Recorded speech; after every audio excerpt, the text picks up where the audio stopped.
Can I walk around? Or? Yes, yeah. fine.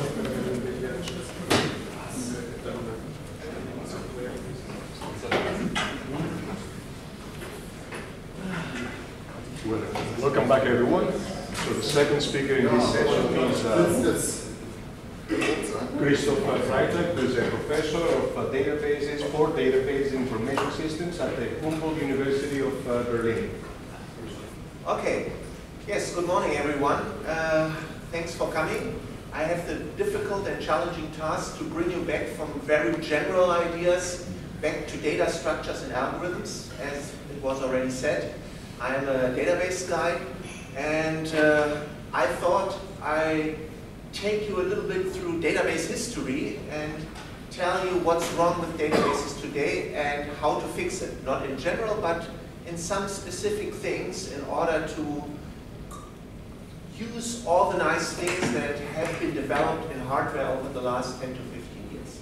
So there are 3 different subtopics if you want, and please stay with me. If it becomes too low level or too detailed, raise your hand and then I'll go up one level in abstraction, okay? So this is work that one of my students, Stefan Zoy, who just finished his thesis, has done over the last 3 to 4 years. He has been this very engineering-oriented guy, very low level, looking at CPU counters and trying to make sense of them. And I want to show you how we can learn something out of it. But before I start, let me tell you a little bit where I come from. Everybody knows where Berlin is. On this little picture, I'm a member of Humboldt University. This is the main building in the center of town, Unter den Linden, not far away from the Brandenburg Gate. But unfortunately, that's not where I sit. Berlin is a larger city, so we are in the southeast of Berlin, near to the airport that should have been finished 7 years ago. And the next date of opening it is in about a year, and don't ask me if that really will happen. So Wolfgang actually did the workflow for it, and he somehow messed up. Because we were good.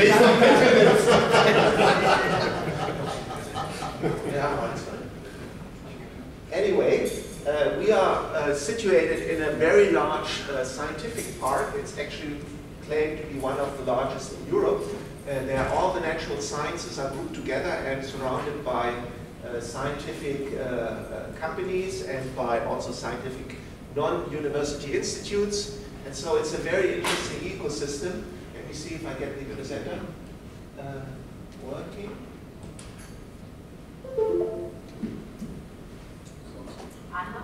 Ja, habe ich.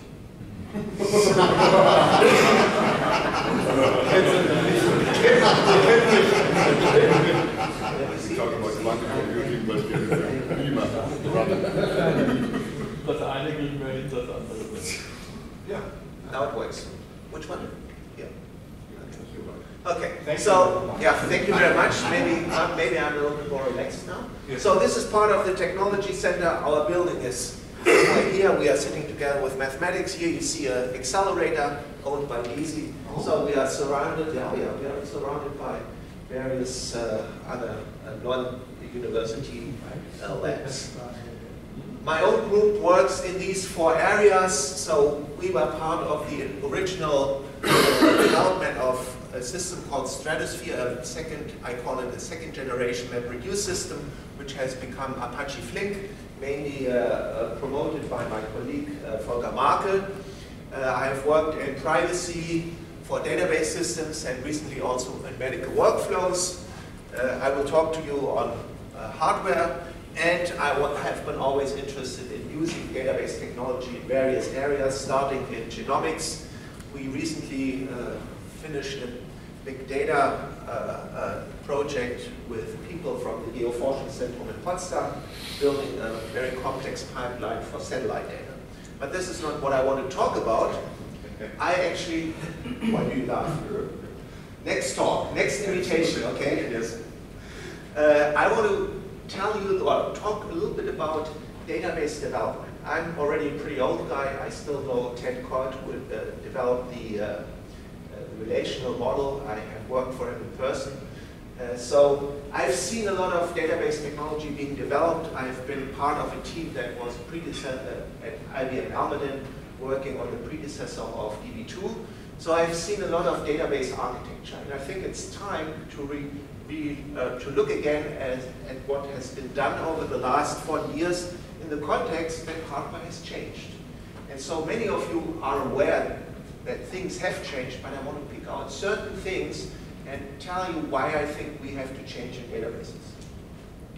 Of course, there are modern CPUs, multi-core, and many other smaller developments that people should be aware of, like pipelining, branch prediction, prefetching. So there, and I will talk a little bit about new instruction sets which allow you to do single instruction multiple data computation, and how we will use it later on. So this has been a very specialized development. Everybody says, oh great, but very few people really take advantage of this new technology. If you look at it, for example, if you talk to SAP people, they had taken their old code and moved it onto these new machines, and they realized more than 50% the CPU was not working because the old code was stalling so many times that they really had to redesign their system on the lowest level to make it multi-core aware. You also know that the cache hierarchy has changed. In the past, the database people have mainly thought about how to get data from disk into main memory, and this was more or less the main concern. But now we have these 3 additional cache levels where we don't have any way to influence the cache behavior unless we do certain things in the right way. And I don't have to tell you, from top to bottom, the size gets larger. From bottom to top, you get faster. So that's one of the main things that I think we have to take into account when talking about databases. The other thing, and I look now at a more economical aspect, is if you look at how much it costs to store a megabyte in, you probably can't read it, in 1981 it was at, what did I say, $700 per megabyte, and now at the other end, you see it's only 2010. It's 0.002 of a cent per megabyte.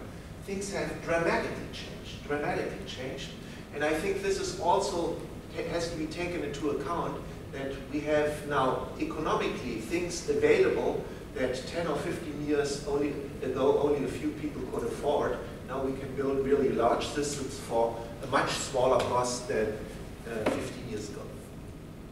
Of course, SSIDs have also changed the picture quite a lot.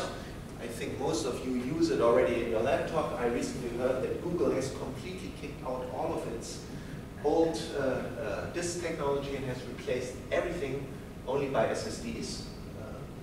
And for me, it's not only the question that you now have faster access, but really also the energy cost. The amount of energy per access has dramatically changed, and I think everybody can witness it if you look at your own laptop, that it takes much less power in order to access, besides also other parts, of course. So this is also a change there.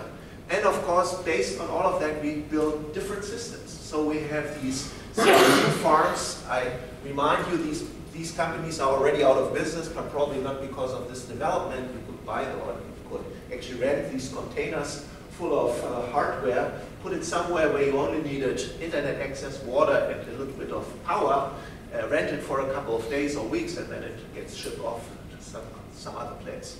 And all the big data centers that you are also aware of. On the other hand, there are also problems which we have to take into account. If you look at this picture again, the x-axis is time, the y-axis is performance, whatever the value of performance is. You can see the processor performance over time has increased much more than the memory performance. That means the gap has widened between the execution time and the time it takes to access memory. And I think this causes a big problem, and the hardware people have given us one solution by introducing more cache levels in order to close that gap. But I think from a database point of view, this is not sufficient, and we have to look much closer how we can at least deal with this gap in a more efficient or better way than the hardware and the operating system. So this is only taking out a few things, and coming now back, what does that mean for database technology? I say the world of hardware has changed. The world, I call it now, data management has changed, not database management, data management. If you look at the MapReduce systems, they try to give some answer to it, and as I said, first generation was Google in 2004, then the Hadoop system, and now we have the second generation. The main systems, at least from my point of view, is Apache Spark and Apache Flink that dominate this area. Relational database systems, I claim, have not changed as much as they should. If you look at the large systems, they slowly evolve. But they are still built on the architecture that was put into place 40 plus years ago. And I think this is not the right answer. You could say, okay, there has been change. We have now main memory database systems. But that only means moving the data from disk into main memory. But it has not answered the question, what do you do now in order to do the operations on these data in main memory if more efficient than in the past? And if you look at most database systems, even main memory database systems, they follow the conventional architecture. So I think we have to rethink how to do things. And I give you my perspective, and I don't give you a holistic answer, but at least some answers to some of the problems that I see. In the past, and I'll show on the next slide what I mean, we have to, I think, move from a static environment to a more dynamic environment. Static meaning, in the past we had this two-phase approach, compile and then execute. Compiling means you generate a query execution plan where you determine in which order the joins should happen, in which order the selections should happen, but we could only do it because we knew something about the data.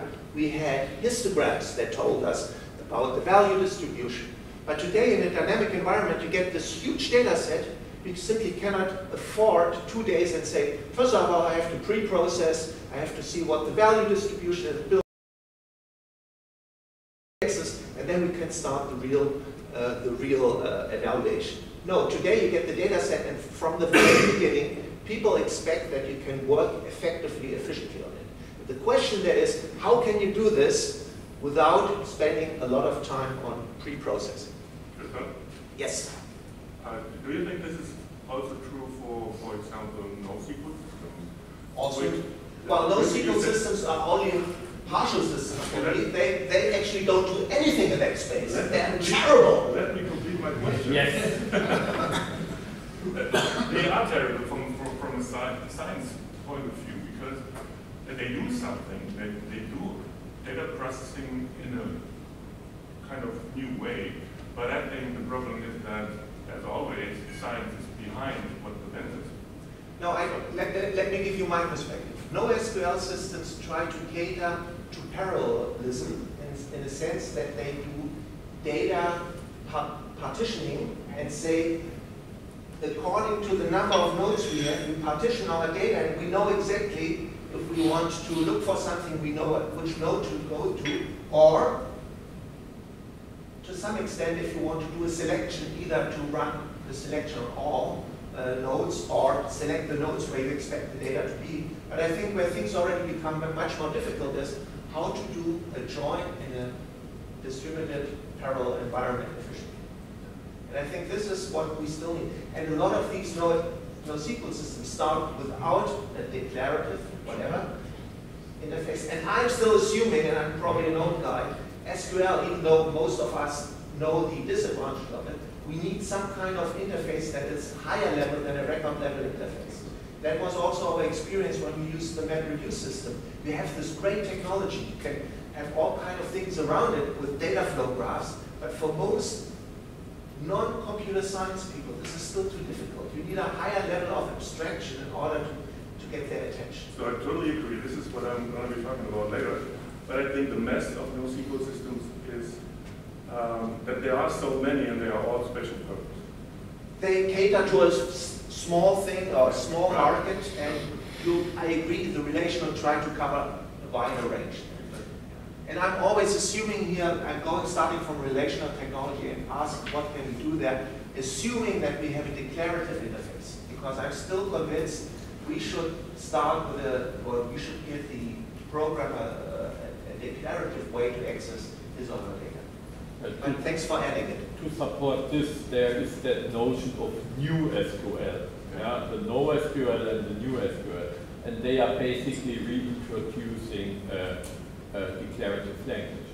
In whatever form, yes, yeah. yes, yes. So, which basically says, oh, they discovered, oh, now I can store the data or manage the data, as you mentioned here, efficiently. So how do I process the data? Yes, yeah. yes, yes, yes, yes. And I think that's actually more important to me than only saying, how can I use parallelism on 1,000 errors? It only is a partial answer to the problem. Yeah. So here I give you somehow the traditional way of how things are done for those people who are not in the database area. These are the upper ones are taking the SQL query, rewrite it, and generate a physical plan, a query execution plan that has all the decisions made how this declarative expression should be executed. So it's an imperative program, and then you perform and you say, okay, first of all, I access customer relations and I join it with order and so on. And you will not change anything. But I claim, and I will show you later on, there are environments where things might change in the data distribution over the data collection you have, and you should adapt, and that can make a difference. So I will more or less focus in this talk on the lower levels. I will not talk too much about optimization, even though that's also interesting, and I will try to address three, even though it looks like three parts. First of all, I start with a very simple topic: how we can use SIMD instructions to improve the performance of B-trees. So everybody should get out his or her B-tree knowledge, okay? Second of all, I will introduce a new model how to adapt the execution to a multi-core environment by changing the granularity both of the piece of program you want to execute and the piece of data that is accessed by this piece of program. And it sounds very abstract, but I'll show you later what I mean. And then, if I have time, I think this is the most exciting one. We have started to work with CPU counters and trying to change the sequence of operations on the fly. Especially, we started with changing the order of selection predicates. So you might say, oh, so simple. It's not so simple.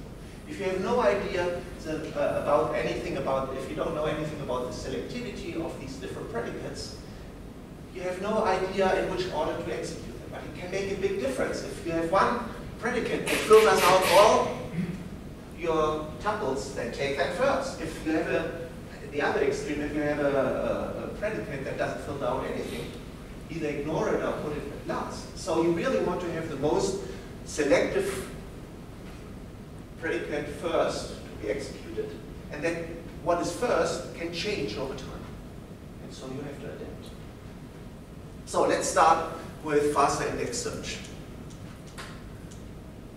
Everybody is familiar with B-tree. You have this kind of structure with root, internal nodes, leaf nodes, and usually each node has more or less a vector of values in there, and what I left out, it's alternating actually with pointers to the underlying subtrees. So I'm looking at this very simple format, and if this node, these internal nodes get too big, you can do binary search or n-ary search, and we'll see how we will improve n-ary search. Yeah?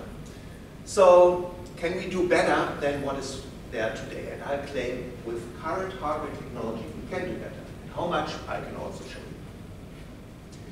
So let's start first of all, very simple how it's done today. And I want to look at the conceptual level, and I bring you down to the implementation level. So two levels. I follow his Wolfgang's approach. First of all, talk about concepts and then about implementation, right?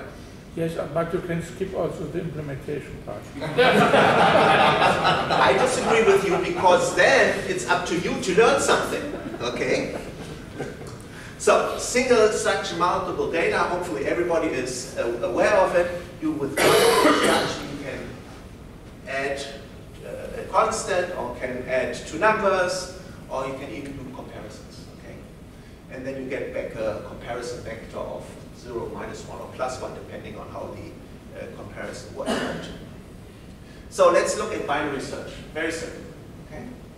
So if you look for the number 9 and you have this ordered list of values, you would probably start in the middle and then you go left, you go right, and then you go right again and you find the number. So you have 5 iterations in your algorithm, which I will show. Okay? So the idea can be generalized to k-array search. Rather than having only one pivot element, you choose k pivot elements. So in this case, I choose 2, and now you can say, is my value smaller or bigger than the value I'm looking for both of them, and then I can much faster decrease the size of the intervals where to look in the next round. So from 8 and 17, I go to 11 and 14, and then I go down to 9 and 10, and here you can see in 3 rounds rather than in 5, I find the value.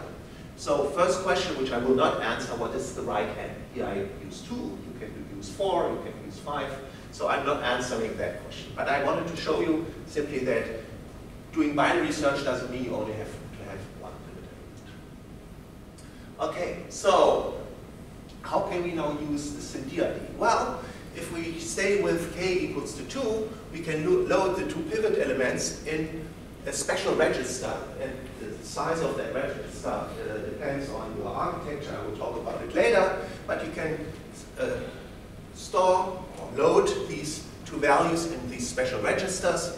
Here you have your search element, and then with one comparison, you get out this comparison vector, and you can decide where to continue. I will later on also say a little bit about how to process this special register, but let's leave it out for now. It actually tells you how to adjust and which interval to look next. The problem only is loading these registers, as I did here.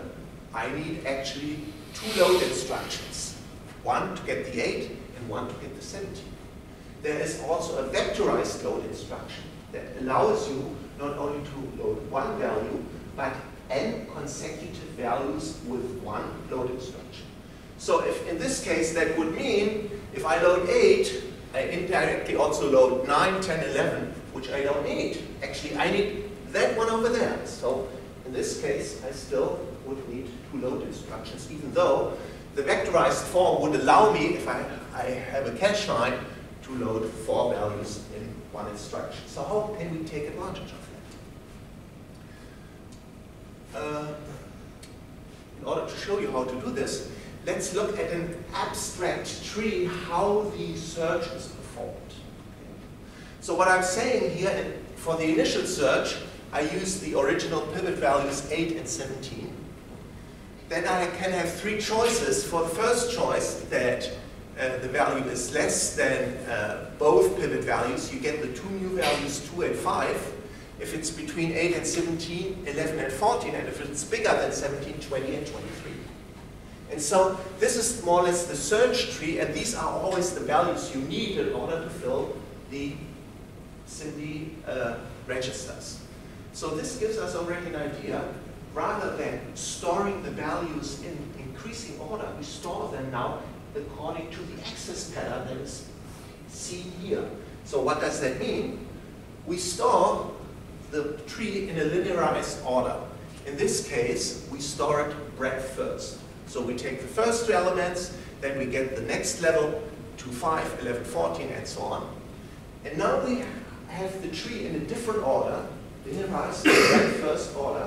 And now we can achieve what we had in mind, namely that with the first access, we have the 2 pivot elements next to each other. We can load them with one instruction, do our comparison, decide where to continue, do a little bit of math, and then we know to take these two, and with one node instruction we again get the two pivot elements, and so now we, in 3 rounds, we get to our result. So changing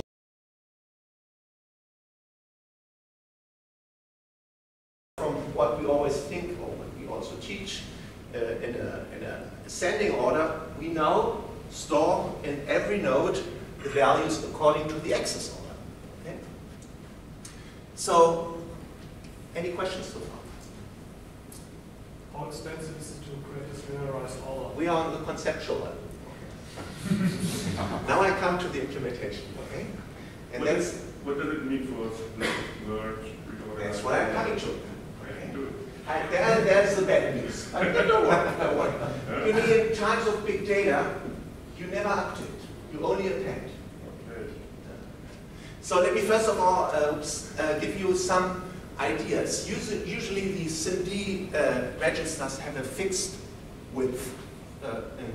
Today I think it's already now 256, but let's say 128 bits. And now you can load different numbers of values in there depending on the data type you do the comparison on. So if you have values of 8 bits, you can have, now I have to be 16 values, so you get a degree of parallelism of 16. If you have values that have 64 bits, you only can store the SIMD instruction 2, so the degree of parallelism is only 2. So depending on the underlying or the representation of the data type, you get different degrees of parallelism. So this already tells you, even though you might have, let's say, strings, you might want to shorten these strings to prefixes to get higher degree of parallelism. So now we get to the next level, implementation. And I'll give you 2 different implementations. One is called the segmented tree, and the other one follows the trie idea. And both have advantages and disadvantages. So, as I said, we change for the segmented tree the order in the internal nodes and also in the root and the leaf nodes, and we can perform then the search as well. So the first problem is what happens if the array of values is not long enough to always have that, so we can add some additional values, dummy values that give us the right length to perform the kind of fetching that that I showed. So that is not a problem. So then we have some dummy values, and you can take care of them, so that's not a problem. Inserting, bad news, at least for us. We couldn't find any way to insert into this breadth first linearization a way to insert a new key. So really what you have to do is you have to rebuild this, and that might be very expensive if you have a node size of 64 kilobytes where you have thousands of these elements. And so this is one of the big disadvantages. That is the only cases where you don't have to do it if you have an empty node, or if the key that you insert is larger than the largest existing key, then you can only append it, and that's not a problem. Okay? So the segmented tree, I say, has high resource utilization, less iterations, but the disadvantage is reordering overhead for inserts, and the degree of parallelism is really depending on the data type you are dealing with. And really, updates, as I said, inserts and deletes are really a problem. At least we couldn't find anything. I have asked already some theoreticians, they couldn't come up, at least not in a reasonable time. So this is something that Wolfgang may want to solve. Okay. The other idea, and I want to quickly go about it, is taking the same idea but organizing it as a trie. What does that mean? Take the following example here. You organize the different values. I take integer values again as a bit string, and now you can cut these bit strings in fixed length prefixes if you want.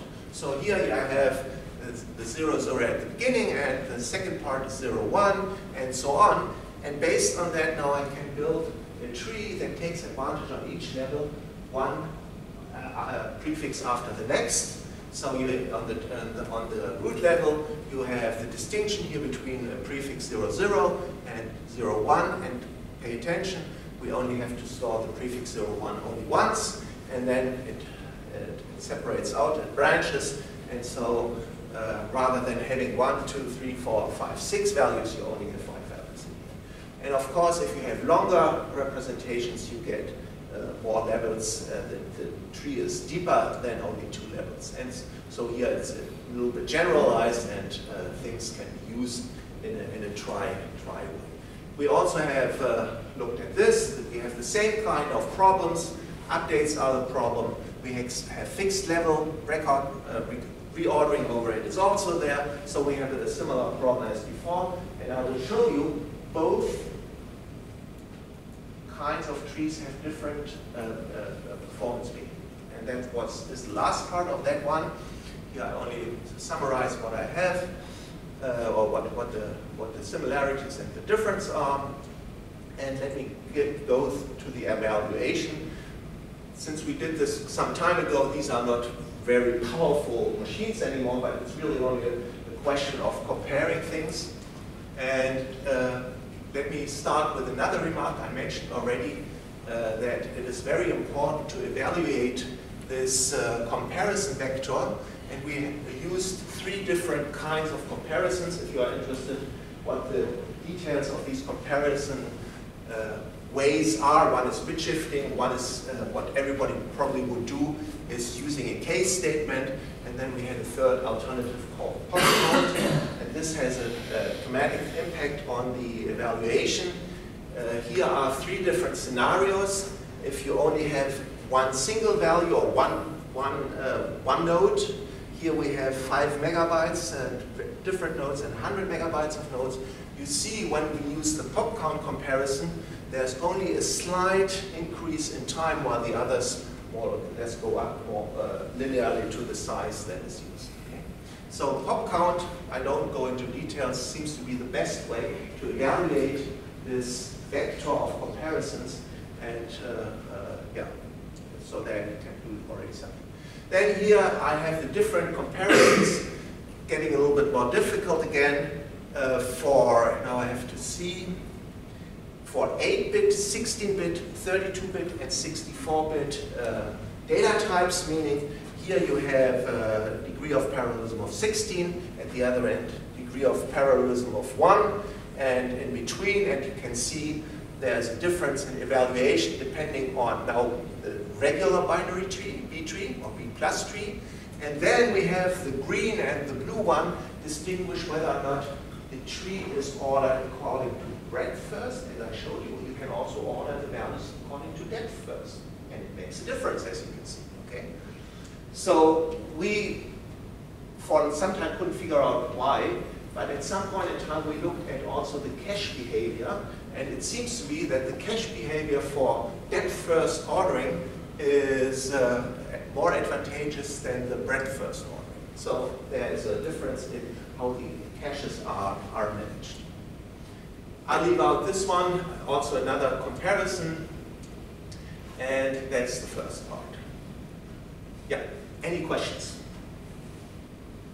So when we gave this talk, when I gave this talk to HP, they said, oh, great idea, why don't you build it into existing libraries that could use this, and again, up to a factor of 10 of performance improvement might be pretty good, and it might not only serve the database community. I can't do it. My students said, no, no time. I want to go to the next topic. Questions? Okay. So now I go to what I call a query task model. I want to give you an understanding how databases so far have evaluated the query. And there are different models, unfortunately. There is no one model that every database system follows. So DB2 does it differently from Oracle, does it differently from SQL Server, does it differently from SAP's old database system, MaxDB. So what we first of all said, well, how can we make things comparable? And let's try to understand how the different database systems really work on the execution level. And we found quite large differences. Okay?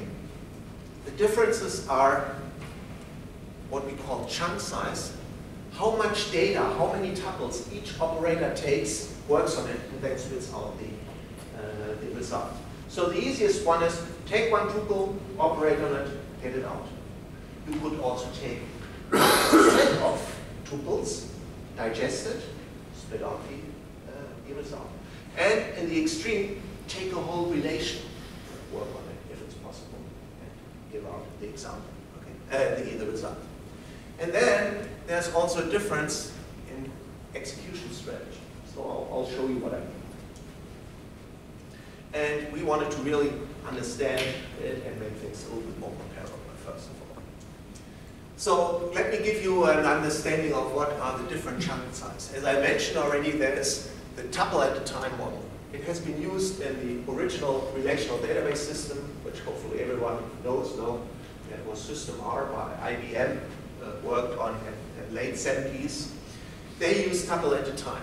But if you can think about it, taking a tuple, working on it and spitting it out, this taking and spitting it out creates some overhead, especially if you do it 1,000,000 times. You have to think in a scalable manner. So people then thought about what my student called buffer at a time. I would have called it set at a time or list at a time, taking several tuples. The overhead is reduced quite a lot. Or in the world of column-oriented database systems, which I haven't mentioned, take a whole column of values and work on them. So here I show you the different systems that use the different models, System R, MySQL, and Postgres for some time also, initially also used the tuple at a time. Then these are, take everything that fits into the cache. Monet X100 is a main memory database system by CWI in Amsterdam. Then DB2 with Blue uses that. Then fix the number of tuples, so you can say the set of tuples should always be 10 or 100. It's done by Hyper. Who knows Hyper? Only one? Two? So it is a database system coming from? Munich, yeah. They recently sold it to a company in the US for an unknown amount of money. I think not the money is important, but really that a German university was able to build a system that was sold to an American company. Yes. Finally.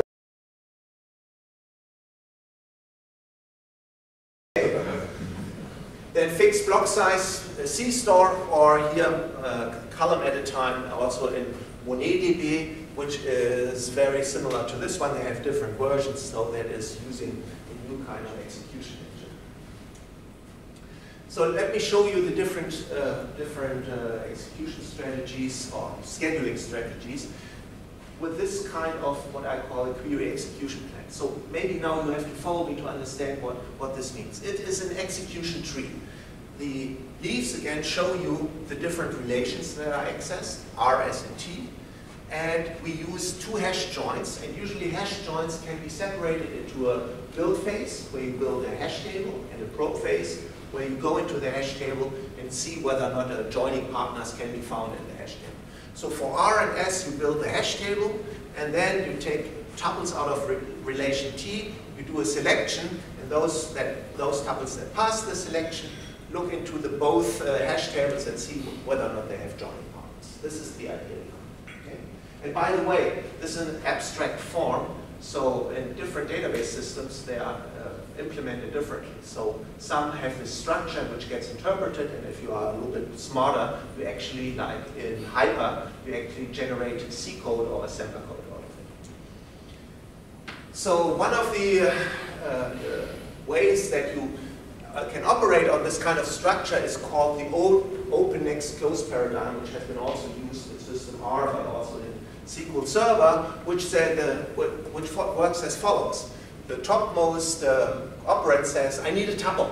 So it gives a next operation to the underlying next operator in the tree, and it goes down to to this one here, and then it says, oh, I need a tuple to build the hash table. It builds the hash table until it's done, then it gives it back to the upper node.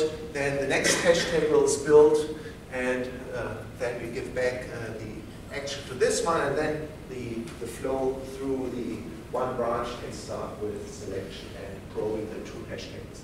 So this is the famous open next close paradigm. It's very simple to implement, it's very simple to understand, but it's very inefficient. Okay? So how can you change things according to a scheduling strategy? Here I give you two alternatives. Either you have so-called spatial locality. What does that mean? You try to keep tuples together, as you see here, selection on two different tuples, and you do the probe on the first table, a hash table, and then the probe on the second table. So you want to group together tuples. Or you can have temporal locality, which means you work on one tuple through these different operators all together before you fetch the next tuple and do it. So you have different ways now to alternate between execution and data. So the left one is grouping the data together and then hopping to the different operations. Or now, excuse me, here you put the operations together. On the right side, you put tuple the data together. So that can make a difference, as we verified by measurements. Well, then what is the idea? You want to create somehow tasks out of it, and then you have a scheduler who schedules it on the different CPUs. Yeah? Okay. And depending on your scheduling strategy, I don't go into it. There are different ways. Of course, this is a well understood area, scheduling from operating systems, so there's nothing new for database systems in there. So I'll give you here an overview. The x-axis is scheduling strategy, and the y-axis is the chunk size. We have taken that from another paper, and you can see there are different squares that are filled here, and some of them are left open. So, for example, SAP HANA, we found out, is doing buffer at a time with dynamic load balancing. Okay? And here, MonetDB, DB2 are also buffer at a time, but they have a runtime scheduler. So there's a difference between scheduler and automatic runtime balancing. Oops. So our model, and I will only briefly introduce it because it gets really hairy and messy. I want to give you the main idea here. And since I have only 15 minutes left and I promised to finish in 5 minutes, I should go a little bit faster. We wanted to build a flexible system, a flexible execution system, where you can adjust the chunk size of data and the chunk size of program that should be executed. So what we do is, we say we have some work to do on some data, and we split it up into finer or coarser tasks, which are then get scheduled by a scheduler. And so this translation of what is a task, it can be varied. It can be a little piece of code, it can be a whole operator, it can be a whole sequence of operators, depending on some properties of your execution. And this means what the granularity of the task. Exactly. The granularity both of data, how much data should be evaluated. That can be, for example, dependent on the cache level sizes, and the amount of program, which is also dependent on the. So, do you want to have program locality or data locality? Yeah. Okay. And so we build more or less using this kind of model, a description. We have an explicit description of the underlying hardware architecture, so we know how many cores there are, how big the different caches are. And we also know, which I have talked about, what is the table format. Do you have so-called a normalized storage model, meaning tuples stored in your pages, or do you have column-oriented? Meaning on each page you have only values of one attribute in a sequence. So that has been also extensively researched. And so that more or less depends on how you do the transformation, and from this very general description you get now description of different tasks, a set of tasks, which then get executed. We haven't automated this process of transforming it. We have done it, or my student has done it by hand, to really only to evaluate the whole space there and to understand what is the impact on performance. And what we get is more or less a sequence of tasks, and from time to time we also have to put in what we call the barrier, meaning all tasks to the left of the barrier have to finish before any of the tasks to the right of the barrier can be started. And any task in a task configuration can be executed in any order, by any of the available CPUs or cores. So, any relation between the number of CPUs and the number of tasks you run concurrently? Not at this point. Of the number of tasks you can run concurrently, yes. But you will see also the granularity, of course, will depend on the number of cores. Yes, yes. So, and then you get the scheduling and the execution of the different tasks.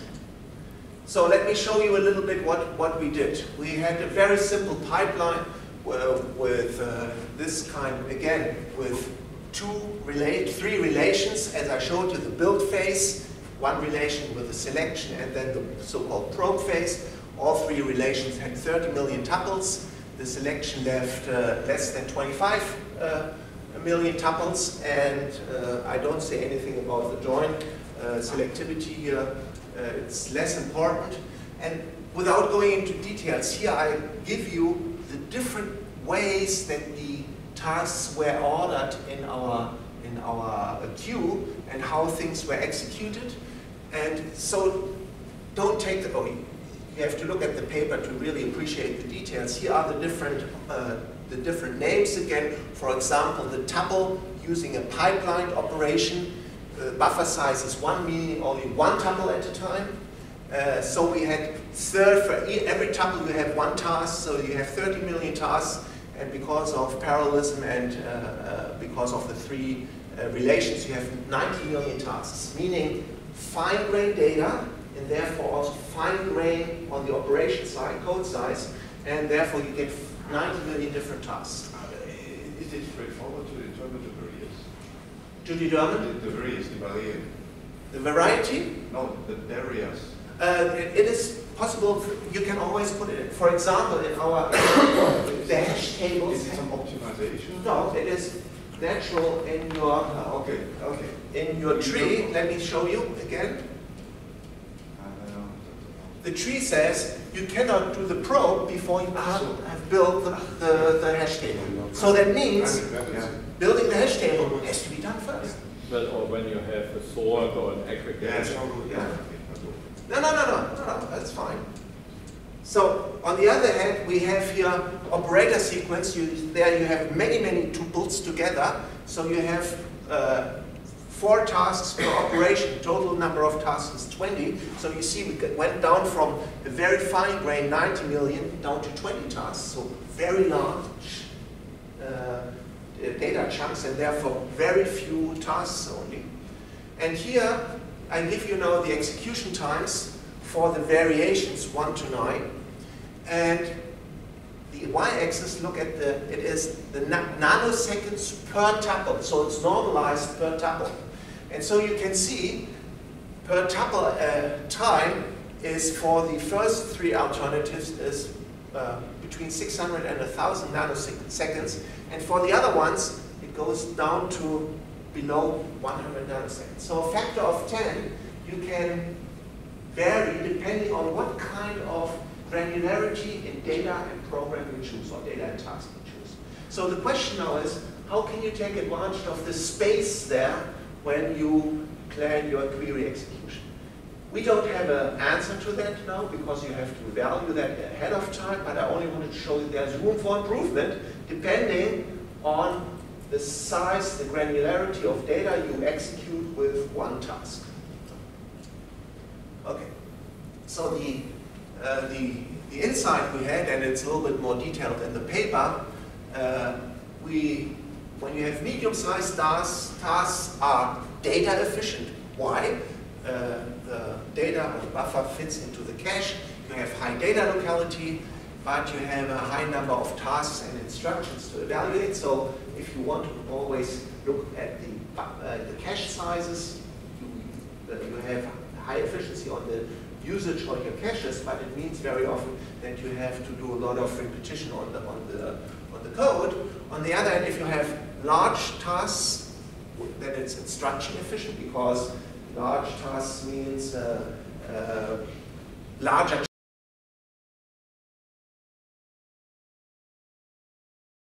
data. Yeah?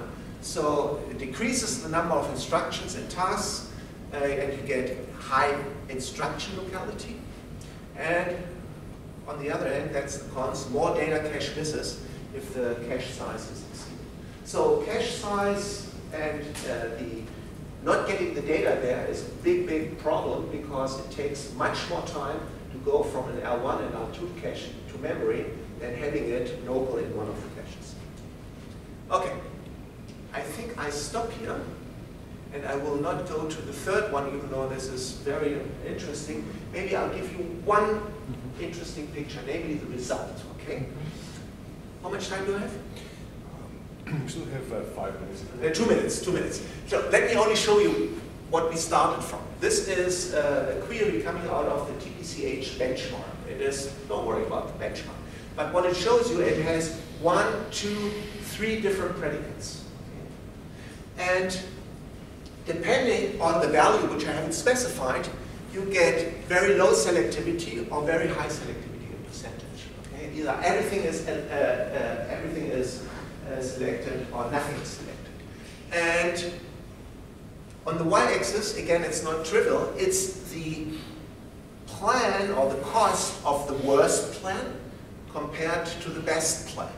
So meaning, if I know the right order, then I can be much faster than I do it in any order. Okay? And so here, for the highest selectivity, you can increase the execution time by a factor of 4 if you choose the right order and predicates. Okay? So it makes a difference. Okay? So we did something that is very interesting. Let me go through. We did a lot of measurements. This is more or less central. These are measurements coming out of CPU counters, which you get for free today in the Intel CPUs. You can look at them, and out of the, what is it, 1, 2, 3, 4, 5, 6 different CPU counters, what are they? How many L3 accesses do you have? That's the black curve. And then you have which branches are taken and which were mispredicted, meaning they thought you don't take that branch, but you actually did. Branches not taken and misprediction, right?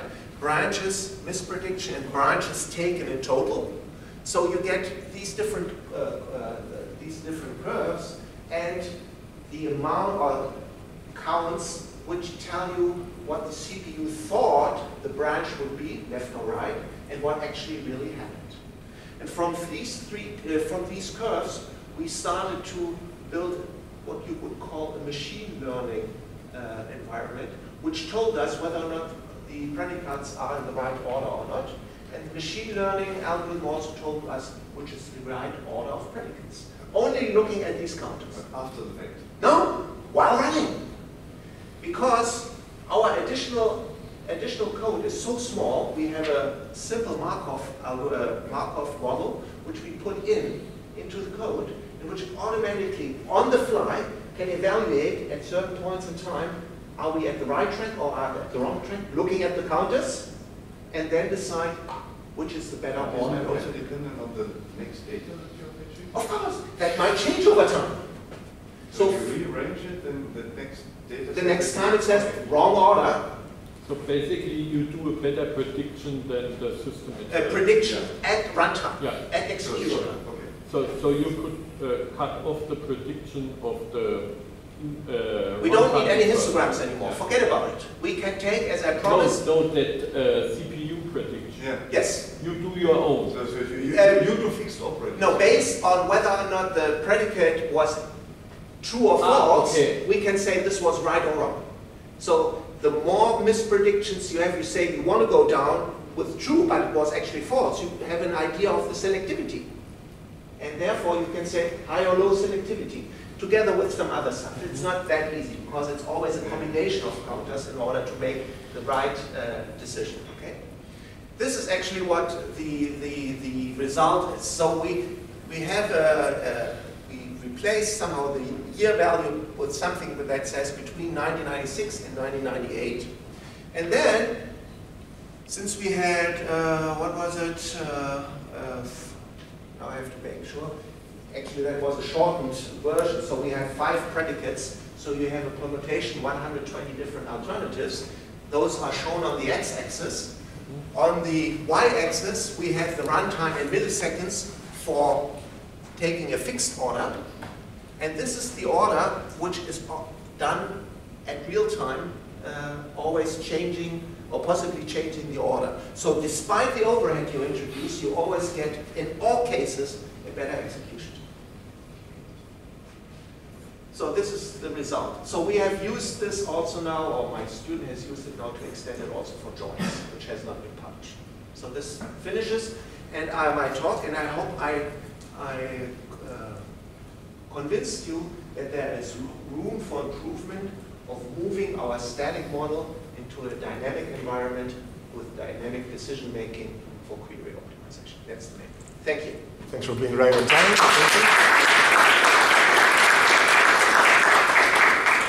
So we have time for a couple of questions. Yeah. We've already talked about NoSQL. I need to ask another question about that. This applies to all two NoSQL. This is my question. So actually, I was thinking about it. If it does really make sense to integrate your things into NoSQL systems. For example, I was thinking about MongoDB, which has a pretty expressive query language, so it would fit to some extent. But even for MapReduce systems, if you have maps that apply filters, changing the order of maps. Yeah, okay, but my question is, these big data things to heavily rely on scaling out, which means they distribute to several nodes which are not very much equipped with new hardware or something. So is it really applicable to these scenarios? Of course. There has been also work by Alfons Kemper and others. How can you make local measurements, and then more or less they started with building distributed histograms, and then bring them together in one central node, and then decide on how to change the. But this is at early stage. One of my students also tried to do something that's in that space. In a distributed environment, it becomes much hairier because you have to also consider communication costs. How often do you exchange something on the metadata level? And so we are working on it. But scale out actually means nowadays that you have many simple devices and you can highly parallelize them. 1,000 nodes, what are simple devices? My cluster has 256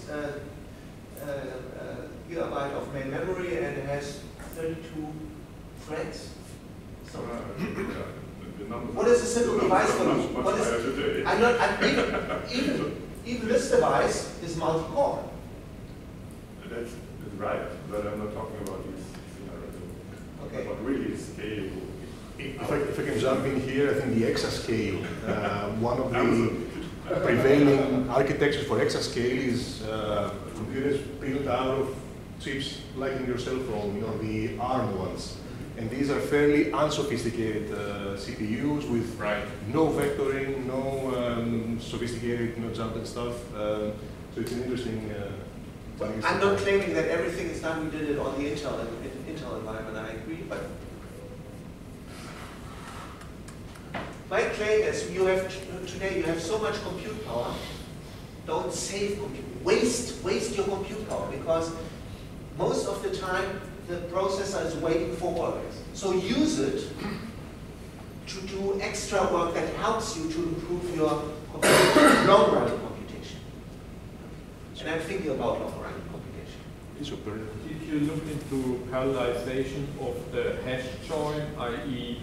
on the build part, you can perfectly parallelize, then you put it in your caches, No, we haven't and done it. then you just propagate the caches, which would be No, it would be perfect great. parallelized. Yes, yeah. it would be great to somehow do already the parallel scan and Yeah. fill the different Yeah. caches on the for the different cores. Yeah. Or And then you can do also asynchronously with the RNS table, and the T table basically just looks up Yes. the So that's a new dimension we haven't looked Yeah. at.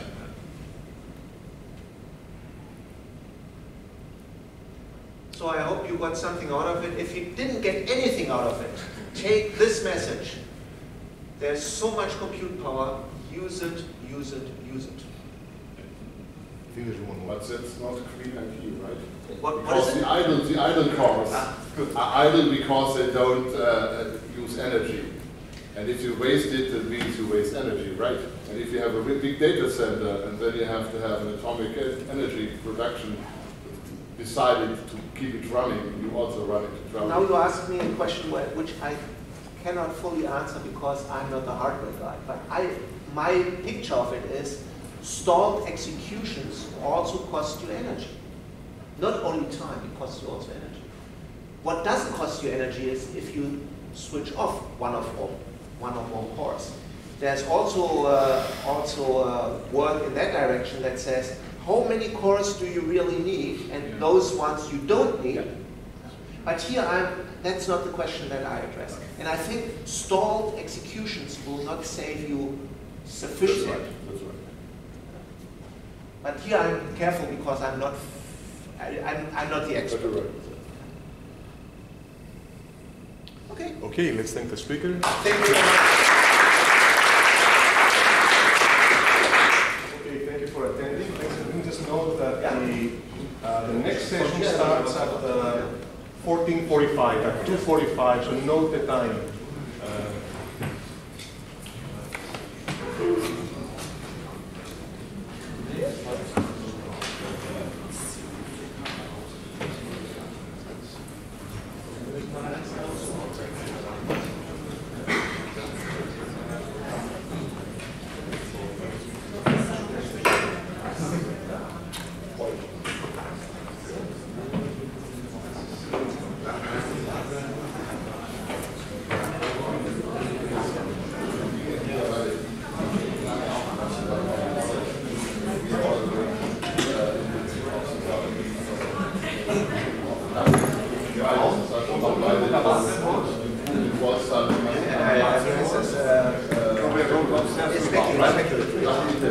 Genau.